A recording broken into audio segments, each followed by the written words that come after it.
తాకట్లో ఉన్న మీ బంగారాన్ని విడిపించి ఆ రోజు ఆన్లైన్ రేటుకి కొంటాం. Sharma gold company. నమస్కారం, వెల్కమ్ టు సుమన్ టీవీ. నేను గీతాంజలి. ప్రస్తుతం మనం శ్రీ శ్రీ శ్రీ ఆనంద శివకామేశ్వరి సన్నిధానంలో ఉన్నామండి. మనతో పాటు ఉన్నారు మాతాజీ శ్రీ శ్రీ శివకామేశ్వరి ఆనందమయ్య అమ్మ. అమ్మతో మాట్లాడదాం. అమ్మ నమస్కారం. శ్రీమాత్రేన్ మహతల్లి. అమ్మ, నరక చతుర్దశి మరి ఈ రోజున ఎటువంటి విధి విధానాలు ఉన్నాయి? పూజలు ప్రత్యేకంగా ఏమైనా చేయాలా? దీపాలు ప్రత్యేకమా? కొన్ని చోట్ల నేను స్నానాలని విన్నాను. ఈ రోజున చాలా విశేషంగా చేస్తారు కుటుంబం అంతా కలిసి అని చెప్పి. అసలు ఏం చేయాలి నరక చతుర్దశి రోజు? సుమన్ టీవీ వీక్షిస్తున్న ప్రేక్షకులందరికీ కూడా శ్రీమాత్రే నమః. అందరికీ నరక చతుర్దశి శుభాకాంక్షలు తెలుపుతూ, నరక చతుర్దశి నరకాసురుడు వధించబడినటువంటి రోజు. అంటే దీపావళి పండుగ ఎందుకు వచ్చింది? రాక్షస సంహారం జరిగింది కాబట్టి వచ్చింది. అంటే ఈ పండగ ప్రత్యేకత ఏంటంటే చాలా చీకటి. ఈ చీకటిలో వెలుతురు నింపుతూ ఉంటాం మనం. అంతే కదా. దీపావళి అంటే క్రాకర్స్ కాల్చడం కాదు. దీపావళి అంటే దీపాలతో పూజ. దీపావళి, దీపాలు వరుసగా పెట్టడాన్ని దీపావళి అంటారు. అంతేగాని అక్కర్లేని ప్రకృతికి ఆటంకం కలిగించేటటువంటివి ఏవి కూడా మనం చేయవలసిన పని లేదు. చక్కగా రకరకాలుగా అలంకరించుకుని ఇంటిని దీపాలు పెట్టుకోవచ్చు. నరక చతుర్దశి ఈరోజు సత్యభామాదేవి నరకాసురుణ్ణి వధించిందని చెప్తూ ఉంటారు. అదే కాకుండా ఈరోజు ప్రత్యేకంగా యమదీపం వెలిగిస్తారు. దక్షిణ దిక్కులో, ఇంటికి దక్షిణ దిక్కులో ప్రాంతాన్ని శుభ్రం చేసుకొని ఒక దీపం పెట్టుకుని, ఈ దీపం దక్షిణ దిక్కుని చూసేలాగా పెట్టి, యముడికి మనం ఎప్పుడు పూజ చేయం కదమ్మా. లేదమ్మా, చెయ్యం. కానీ ఆయన కూడా దేవతల్లో ఒకరు కదా. సాక్షాత్ సూర్యభగవానుడి యొక్క పుత్రుడు. ఆ రోజు ఆ దీపాన్ని వెలిగించి యమధర్మరాజుల వారికి ప్రత్యేకంగా ఎటువంటి అపమృత్యు దోషములు లేకుండా దీవించు తండ్రి అని చెప్పి చక్కగా ఆ దీపాన్ని అక్కడ వెలిగించి ఏదో ఒక స్వీటో ఏదో ఒకటి నివేదన చేస్తారు. ఇది ప్రత్యేకం నరక చతుర్దశి నాడు. అంటే చాలా మంది దీపావళి అంటే దీపావళి రోజే దీపాలు వెలిగిస్తారు. కాదు. నరక చతుర్దశి రోజు ఖచ్చితంగా యమదీపం పెట్టి తీరాలి.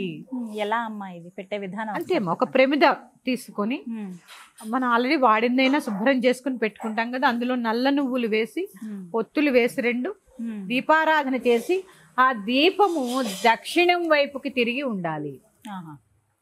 దక్షిణాన్ని చూస్తూ ఉండాలి. దక్షిణం యమస్థానం కదా, దక్షిణాన్ని చూస్తూ ఉండాలి. ఇంతే, ఆ రోజుకి ఇంతే అమ్మా. ఇంకా అంతకు మించి ప్రత్యేకమైన పూజలు అంటూ ఏమి ఏమంటారమ్మా ఇవి? సాయంత్రం సమయంలో ప్రదోష కాలంలోనే.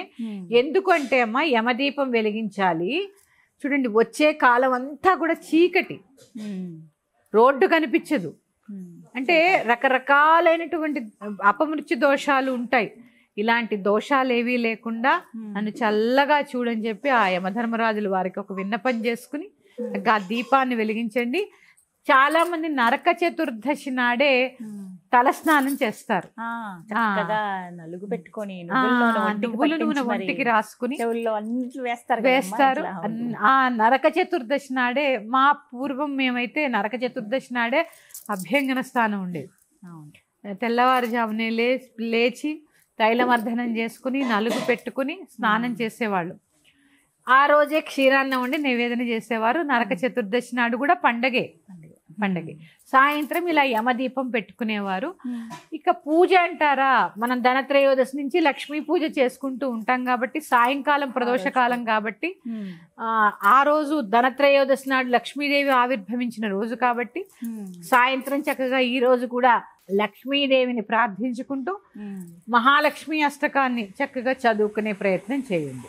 చాలు. ఇంతకు మించి పెద్ద పూజ అంటూ ఈ రోజు ఏమీ అవసరం లేదమ్మా. చాలు. ఎందుకంటే ఈ పండగ అంటే అందరికీ ఇష్టమైన పండగ కదమ్మా, అందరికీ ఇష్టమైన పండగ. అందుకని ఇవి చాలమ్మా. ఇంతకు మించి ఖచ్చితంగా మాత్రము యమదీపం పెట్టి తీరాలి అందరూ. అంటే ఇక్కడ మళ్ళీ అందరికి చాలా డౌట్ వస్తుందమ్మా.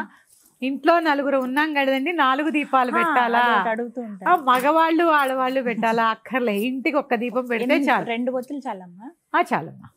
2 ఒత్తులు వేసి నువ్వుల నూనె వేసి దీపారాధన చేస్తే ఒక్క దీపం చాలు.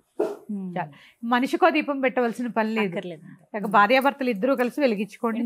దక్షిణం వైపు దక్షిణాన్ని శుభ్రం చేసుకుని అపార్ట్మెంట్ అయినా దక్షిణం ఏదో ఒక ఖాళీయో బాల్కనీయో ఉంటుంది కదమ్మా, అక్కడ చక్కగా దక్షిణాన్ని చూసేలాగా ఒక దీపం పెట్టుకోండి. నరక చతుర్దశి నాడు సరిపోతుంది. చక్కగా వివరించారమ్మా. సింపుల్ గా అందరూ చేసుకోదగ్గదే ఇది. అవునమ్మా, చేస్తే మంచిది కూడా. అంటే ఎందుకంటే అమ్మా దీపావళి, నరక చతుర్దశి ఇవన్నీ కూడా మనకి చాలా అందరికి తెలిసిన పండగలే, కానీ అన్నీ చేస్తాం కానీ యమదీపం పెట్టం. ప్రత్యేకంగా ఈరోజు యమదీపం పెట్టుకోండి, పెట్టి తీరాలి. అలాగే ముందు రోజు మొదలు పెట్టాం కదా ఇంటి బయట దీపాలు 2, ఆ ఇంటి బయట దీపాలు 2 వెలిగించుకుని యమదీపాన్ని కూడా దక్షిణంలో వెలిగించండి, సరిపోతుంది. చాలమ్మా ఆ రోజు పూజ. లక్ష్మీ పూజ ఒకటి చిన్నగా చేసుకోండి, సరిపోతుంది. అష్టోత్తరం అవి చదువుకుంటే చాలా చదువుకోవచ్చు. ఆ రోజు అమ్మవారికి ఏం నైవేద్యం పెట్టమంటారు? ఇంతే, ఎప్పుడైనా అమ్మవారికి పాలతో చేసిన పదార్థాలు ఇష్టం కాబట్టి ఈరోజు పాలకోవా, ముందు రోజు క్షీరాన్నం, ఇట్లా రకరకాలుగా ఏదైనా పాలతో చేసిన పదార్థాలని నివేదన చేయండి చాలు.